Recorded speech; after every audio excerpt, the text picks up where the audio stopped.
Axşamınız xeyir olsun, əziz şagirdlərim. İzahımız bugünkü Nizami Hüseynov adına 70 sınaq dərsliyindən sınaq 5-in olacaq. Başlayaq sınağın izahına. Özüm əvvəlcədən işləmişəm, üzərində işarələr qoymuşam. İndi isə davam edək birinci sualdan. Deyir, hansı sıradakı sözlərin hər ikisi ahəng qanuna tabedir? Bu rahat sualdır ki, çünki gözlənilən ahəng qanuna tabedir, arzu olunmaz ahəng qanuna tabedir. A variantı. Hücum sözündə ahəng qanuna tabe deyil, çıxdıq. Dairəvi tabe deyil, qaralama tabedir, amma dəvə dabanı tabe deyil. Qarşısı alınmaz tabedir, amma qayğıkeş tabe deyil. Cavabımız 1A. Deyir, mənası bir-birinə əks olan sözlər hər zaman antonimlik yaratmır. Fikri hansı nümunə ilə demək təsdiq etmək lazımdır? Bəli, mən bunu antonimlərdə keçəndə də demişdim ki, antonimlər elə hər mənası bir-birinə əks olan sözləri biz antonim götürmürük.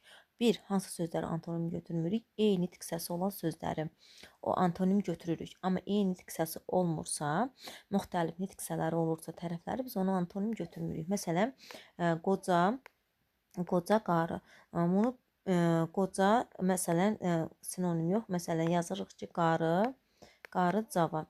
Bunu biz mənaları bir-birinə əksdir. Qarı cavan. Amma biz bunları antonim götürmürük. Niyə? Qarı isimdir, cavan isə sifətdir. Nitqsələr fərqli olduğuna görə biz bunu antonim götürmürük. Bir bu. İkincisi, eyni köklü sözləri biz antonim götürmürük. Məsələn, dadlı, dadsız. Bunlar bir-birinə əks mənalıdır, əksdir. Amma biz bunu əks mənalı götürmürük. Niyə? Kökləri eyni olduğuna görə antonim götürmürük. Amma burada şəklçilər bir-birinə münasibətdə antonimdir. Ona görə bizə cavabımız hansı olur? B variantı. Namuslu, yalanı, namussuzun həqiqətindən, namuslu, namussuz. Bunlar eyni kök olduğuna görə biz bunları homonim götürmürük. Yanlış variantı seçin. Məna tayları eyni tiksəsinə aid olan homonimdir. Bilirik ki, kamera sözü demək homonim sözdür. Bir, məsələn, aparat, çəkiliş, bir də dostaxanada, həbsxanada dustaqların saxlanıldığı otaq mənasında hər ikisində isimdir, doğrudur. A variantı doğrudur. Antonim qarşılığı olmayan sözdür. Yaşıl sözünün antonimi yoxdur, doğrudur. Sinonimi təmas sözüdür. Təmas sözünün sinonimi nəfsdir, nəfs. Nəfis incə deməkdir. Həm homonim, həm çox mənalı sözdür. D variantı, yəni yar doğrudur. Tərkib hissələrini ayırmaqla leksi mənası izah oluna bilən sözdür. Bəli, tərkib hissələri hansı sözlər biz tərkib hissələrini ayıraraq mənasını izah edə bilirdik? Bir, düzəltmə sözləri, məsələn, yaz, yazı, yazıcı, bir də mürəkkəb sözləri tərkib hissələrini ayıraraq onların mənasını izah edə bilirdik. Amma sadə sözlər bu qaydaya tabe olmurdu. Demək ki, demişdik ki, həm homonim, həm çox mənalı sözdür. Yar sözü, bəli, homonim kimi yar, sevgili mənasında, bir də yarmaq və yenə sinonim, demək ki, çox mənalı kimi də bunların məcazi mənada necə işlədə bilərik? Məsələn, dükan yarıldı. Burada isə məcazi mənada işlədə bilərik. Həm homonim, həm çox mənalı söz ola bilər. Sonra birində frazoloji birləşmə işlənməmişdir. Baxaq, burada söz verməklə bağlıdır hamısı. Söz vermək həm həqiqi mənada, həm məcazi mənada frazoloji birləşmə kimi istifadə oluna bilər. Deyir ki, konfransın aparıcısı məruzəçilərə söz verib. Bu frazoloji birləşmədir. Rayonun su probleminin həll olunacağını rəhbəri səviyyəsində söz verilmişdir. Bu da məcazi mənadadır. Bir məşqçi gələn oyunda yerli qapıcıya şans verəcəyinə söz verdi. Bu da məcazi mənadadır. Müəllim hər qrupa 3 söz. Bu 3 söz. Məsələn, deyir ki, yaz, oxu, bil sözünü cümlədə işlət. Bu 3 söz vermək odur. Burada isə həqiqi mənadadır. Cavabımız ilə D variantı. Yaşı az olsa da belə ciddi problemin həlli üçün bəşirə də söz verdilər. Bu da burada söz vermək məcazi mənadadır. Frazoloji birləşmədir. 4-də cavabımız D variantı. Sözlərin mənşəyi izah olunan cədvəldə hansı fikir tamamilə səhvdir? Ətin üzərinə yarpağı dolamakla hazırlandığı üçün adlandırılmışdır. Dolma. Yan tərəfi böyürlər tamamilə tikan olduğu üçün böyürkən adlanmışdır. Ağlamaq sözündən olub ölənin başı üstündə ağlayarkən ağı düzdür. Badımcanın arasına əti doldurmaqla dolma. Fiziki güc sərf olunmadığı və idmançılar tərəfindən gülərək yarışdığı deyil. Yanlışı cavabımız 5-də E variantı. 6. Aşağıdakı xüsusiyyətlərdən heç birinə uyğun gəlməyən sözü açıq sayt ilə tələffüz zamanı qapalı sayta çevirir. Birə yaza bilərik benim olmaya, olmuya. Kar samiti tələffüzü cingiltiləşir. Məsələn, və 2 yazarıq eni. Çünki çörək otu burada kar samit cingiltiləşir, yi olur. Özünə sonra sayt gəldiyinə görə ustalıqla burada da t d-ya çevrilir. Ona görə bir də demək eynən c-ni yaza bilərik. 2 sayt səs arasına samit səs artırır. Bəli. Faciə və ilə ənin arasında y artırılır, amma bəraət sözündə heç bir uyğun gələn söz yoxdur. Cavabımız 6-da A variantı. Nümunələrin birində bütün sözlərin həm leksik, həm qrammatik mənası var. Davam edək 7-ci sualdan. Demək, nümunələrdən birində də bütün sözlərin həm leksik, həm də qrammatik mənası var. Nə deməksə bütün sözlərin leksik və qrammatik mənası? Biz demişdik ki, sözlər 2 yerə bölünür. Yəni əsas nitq hissələri 2 yerə bölünür. Əsas nitq hissələri, köməkçi nitq hissələri. Əsas nitq hissələrinin leksik, qrammatik mənası olur. Köməkçilərin isə yalnız qrammatik mənası olur. Burada deyir ki, leksik, qrammatik mənası var deyir. Bütün sözlərin leksik mənası, qrammatik mənası var dediyinə görə biz cümlələrdən köməkçi nitq hissələrini çıxmalıyıq. Bütün sözlərin həm qrammatik. Ona görə köməkçi nitq hissələrini çıxmalıyıq. Burada demək ki, A variantında da köməkçi nitq hissəsində çıxırıq. C variantında əgərdir. D variantında dahadır. Ondan sonra E-də əvvəladır. Amma B variantında sabah yeni qəbul olan tələbələr rektorun qəbuluna gedəcəklər. Burada heç bir köməkçi nitq hissəsi yoxdur. Hamısı əsas nitq hissəsidir və hamısının bütün sözlərin leksik və qrammatik mənası var. Rəqəmlərin yerinə yazılmalıdır. Məsələn, burada yazılıb ki, söz yaymaq, lavaş yaymaq, xəbər yaymaq. Aha. Söz yaymaq məcazi mənadadır. Lavaş yayıla bilər, məsələn, həqiqi mənadadır. Xəbər də məcazi mənadadır. Burada bir tərəf həqiqi, bir tərəf məcazi varsa, biz bura çox mənalı sözlər yaza bilərik. Homonimləri yox. Ona görə homonimlər olanları çıxırıq. Cavabımız ya B, ya C. Və baxırıq ikinci tərəfə. Bu tərəfə də baxmaq şərtdir. Yay çəkib oxu ataq. Aha, burada yay sözü həqiqi mənadadır. Yəni yayla, yaymaqla homonimdir. Bunu bura yazsaq çox mənalı söz alınmır. Ona görə cavabımız D olur. Nəyə görə? Çünki ətir yaymaq bu məcazi mənadadır və məcazi mənalı yazmalıyıq ki, çox mənalı söz alınsın. Deyilişi yazılışı fərqlənməyən sözlərin cərgəsilməyidir. Qənaət A birləşməsində heç bir fərq olmur. Qoşa y kökdə olanda dəyişmə olmur. Yekun da olduğu kimi. Qaynaq x olur, xərat c olur. Xəfif olduğu kimi qalır. Dövlət olduğu kimi qalır. Xəndək, geyinmək, nıdan sonra mu gəldiyinə görə mu olur. Ki da xızdır, iş səsini verir. Sonra şücaət, kösöv, hərrat, c-çıya olur. Burada da fərqlənən hissə var. Əlbəttə t-lardan biri d-ya çevirir. Burada da fərqlənən hissə var. A variantında heç bir fərq yoxdur. Ən az orfoqrafi səhv. Orfoqrafi nədir? Yəni düzgün yazılış səhvi verilmiş cümlələr hansıdır? Onu tapmalıyıq. Məsələn, burada bitki var. Sonra bitki ki ilə olasıdır. Məşhur yox, məşhurdur. Sonra bioloq heç bir yoxdur burada. Süjetli əsərlər həm nəzm, həm də nəsrə yazılır. Burada görmürəm. Yəqin ki, cavab ola bilər. Layihədir. Layihədir burada. Lay ilandır. İnstitut sözündə var. İnstitut. Sonra burada da ən azından 2 dənə var. Əsərləri hökm. Burada da var. Ona görə bu variantda gedir. Uşağın burada var məsələn gür lampa. Məsələn burada lampa yox, lampadır. Ondan sonra burada kiprik yox, kirpikdir. Burada da var və ən az deyir ki, orfoqrafi səhvə yol verilmişdir. B variantıdır. Burada cavab B variantıdır. Məsələn, bitki sözü var. Burada məşhur sözü var. Burada 2 dənə fərqli xüsusiyyət oldu. Sujetli sözündə su yox, üdü. Burada bir dənədir. Layihə, institut 2 dənə. əsir, hökmdar. Ən azından 2 dənədir. Kirpiç. Burada da kirpiç olmalıdır. Kibrit zərfli. Lampa. Burada da 2-dir. Amma burada B variantında bir dənədir. Sujet. Sujet olmalıdır. Ünlü yazılıbdır. Cavabımız B variantıdır. Keçək mətnə. Xeyri məsləhətlər mətnini yəqin ki oxumusunuz.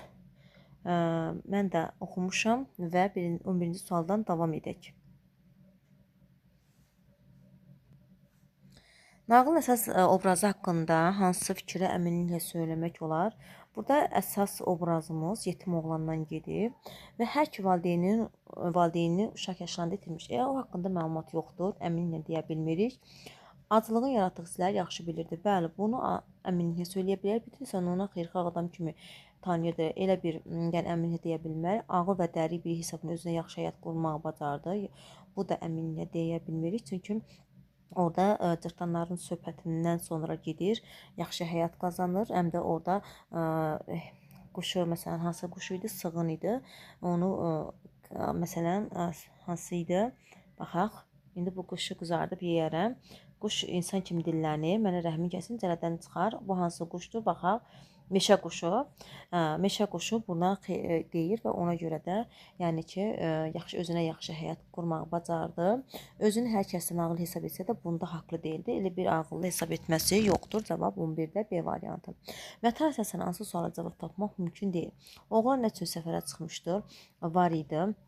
Cavab, məsələn, oğlan səfərə çıxır ki, bir gün o səyahət etmə fikrinə düşdü. Az qalınırdı və bəlkə yaxtı gətirər, dolanacaq tapar. Ona görə çıxmışdır. Saydakı bulaq nə üçün qurulmuşdur? Cavab tapmaq mümkün deyil. Buna da cavab tapa bilərik. Sığınlar nə üçün bağa gəlmirdilər? Nə üçün gəlmirdilər? Nəsə bağın qapısından asılmış sığın buynuzlarından qorxduqları üçün. Kral nə üçün olan baş məsləhətçi təyin etmək istədi? Nəyə görə? Ona xeyri məsləhətlər versin. Cavab tapmaq olar. Amma cırtdanlar nə üçün paltar ağacının altında söhbət edirdi?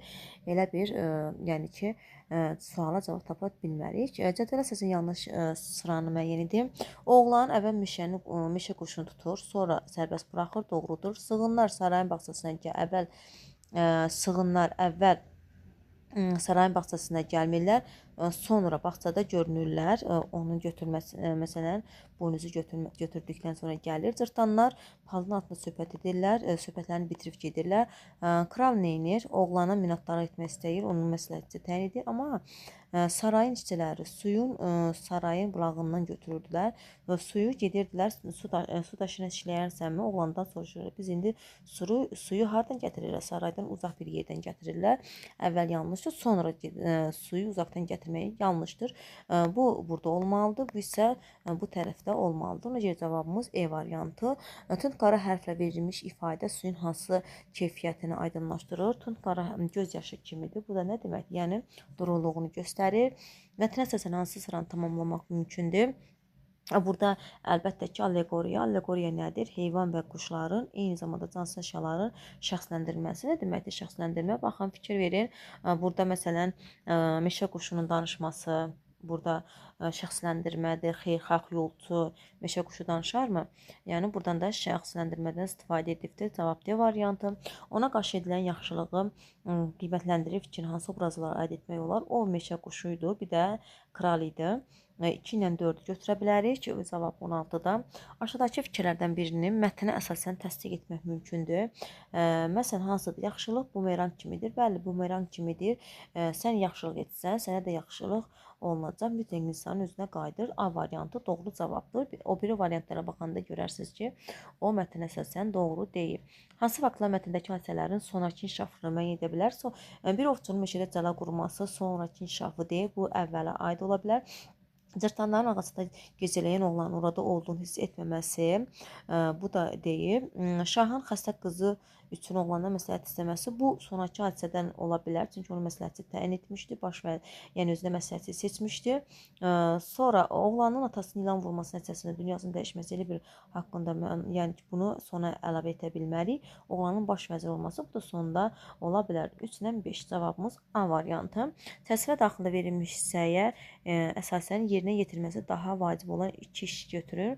Çərçivə daxilində olanlar 2 iş nə ola bilər? 2 işlərdən biri odur ki, birinci nə etmək lazımdır? Bulağın yaxındakı şam ağacını kəsmək, onların köklərini qazıb çıxarmaq və oradan yeni su gəlməsi. İkinci nə ola bilər?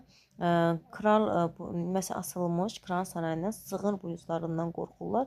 Bunun götürülməsi, yəni aradan qaldırılması 2 iş, bunu yaza bilərsiniz. 20-ci suala baxaq. Qarşısında işarə qoyulmuş. Burada yoxsul sözü idi. Yoxsul idi. Burada yəni ki, yoxsul həqiqi mənadadır. Biz onu yəni ki, mətnindən fərqli mənada işlədə bilərik. Yoxsul mənəviyyat olar, yoxsul qafiyə olar və s. Bunu qeyd edə bilərik. Sonra ikinci mətnimiz Qaçaq Nəbi mətnidir. Bu mətni də mən oxumuşam. İndi isə keçək izahlara. Demək, verilmiş şeir parçasını mətnin neçənci abzaslarını yaza bilərik. Bu şeir parçası gün gəlibdi gün ortanın yerinə, Həcər xanım qalxıb atın belinə, Əşrəfi Mirvar düzüb telinə, qoy sənə desinlər, ay Qaçaq Nəbi, Həcəri özündən, ay Qaçaq Nəbi. Burada Nəbinin necə igid olmasından danışılır. Burada məsələn yaza bilərik 5-ci abzası, çünki burada Həcər xanımdan danışır ki, Həcər xanım onun ən yaxın silahdaşı idi. Onunla birgə çiyin-çiyinə, əlində at zülmkarlara qarşı döyüş apara bilərdi. Bir də 8-ci yəni abzası yaza bilərik ki, Azərbaycan xalqın qəlbində yaşayır, qəhrəmanlığından bəhs edilir, bəhs edən dastanlardır, mahnılardır, şeirlər yaranmışdır. Bunu da 8-ci abzasa yaza bilərik. Demək, 5 və 8-ci abzas D variantı. Qəza sözü hansı variantda mətndəkindən uyğun mənada işlənmişdir? Burada qəza rayon mənasında, məsələn, Gəncə quberniyasının Zəngəzur qəzasının mənasında, yəni işlənibdir. Burada isə mətndəki mənada işlənməsini E variantı, qəza rəisi məsələn xəzinədarı işdən çıxarmaq barədə düşünürdü. E variantı. Mətnin çərçivə daxilində verilmiş hissəsində baş vermiş əsas faktlarla bağlı əminliklə söyləmək olar. Bu çərçivə daxili budur. Burada əminliklə nə söyləyə bilərik? Demək, mart ayının sonlarında olduğuna görə demək ki, bu yaz demək, bahar fəslinin əvvəlləri idi. A variantını əminliklə söyləyə bilərik. Havanın dondurucu olması ola bilməz. Çünki mart ayı idi. Nəbinin ölümündə buludlar dağlardı. Elə bir şey yoxdur. Həcər Nəbinin ölümündən dərin sarsılmışdır. O altdan çıxara bilmərik. Nəbinin ölüsünü belə xalqa verməmiş, birbaşa qubernatın yanına aparmışlar. Bu haqqında da danışılır. Qaçaq Nəbi haqqında söyləmək olar. Azərbaycan Respublikası milli qəhrəmanıdır. Qaçaq Nəbi el qəhrəmanı, real tarixi şəxsdir. B variantı. Qaçaq Nəbi haqqında hansı sırada səhvə yol verilmişdir? 21 yaşlarında qaçaqlığa başlanmışdır, doğrudur. Mətn oxusanız, oradakı rəqəmlərdən görsəniz, bilərsiniz ki, doğrudur. Amma 24 il qaçaqlıq etmişdir. Bu yanlışdır. Çünki bu neçənci ildə? 1870, demək 5-ci ildə qaçaqlığa başlayır. 1875. 75-dən də 96 neçə il? 21 24 il yox. Burada yanlışdır. B variantı 25-də. Nəbinin hakimiyyət nümayəndələrinin nifrətin etməsi səbəbi nədir? Dəfələri həbs olunmasıdır. C variantı burada da qeyd olunubdur. Dəfələrlə həbs olunması rejimə nifrəti daha da artırırdı. Xalq öz qəhrəmanlarını heç vaxt unutmur fikrinə. Mətnin hansı hissəsindən artırmaq olar? Əlbəttə ki, nəticə hissəsi bilirik ki, mətnin sonuncu abzasıdır. Bura artıra bilərik. Altından xətt çəkilmiş ifadənin mənasını bildirir. Biri yanlışdır. Altından xətt çəkilmiş ifadəmiz hansıdır? Altından xətt çəkilmiş ifadəmiz hansıdır? Baxaq.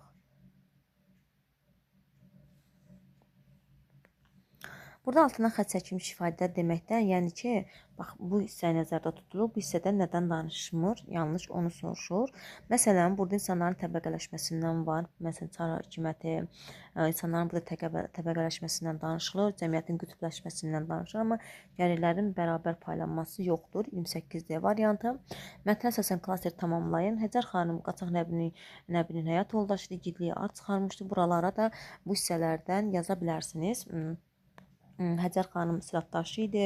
Onunla birgə çiyin-çiyinə, əlində at, silah, at belində zülmkarlara qarşı mübarizə aparırdı. Bunu qeyd edə bilərsiniz. 30-cu sual deyir ki, 7-ci abzasda tünd qara hərflər verilmiş sözləri əvəz edə biləcək sözlər yazın. Burada bir casusdur, bir də puskudur. Pusku nə deməkdir? Pusku tələ deməkdir. Casus da nə idi o? Casus casuslar tərəfindən, yəni agentlər tərəfindən, yəni burada agentlər tərəfindən hazırlanmış agent yaza bilərsiniz birinciyə, ikinciyə də tələ yaza bilərsiniz. Demək, sınaq 5-in izahı bu qədər. Növbəti izah da sınaq 6 olacaq. Sağ olun, salamat qalın.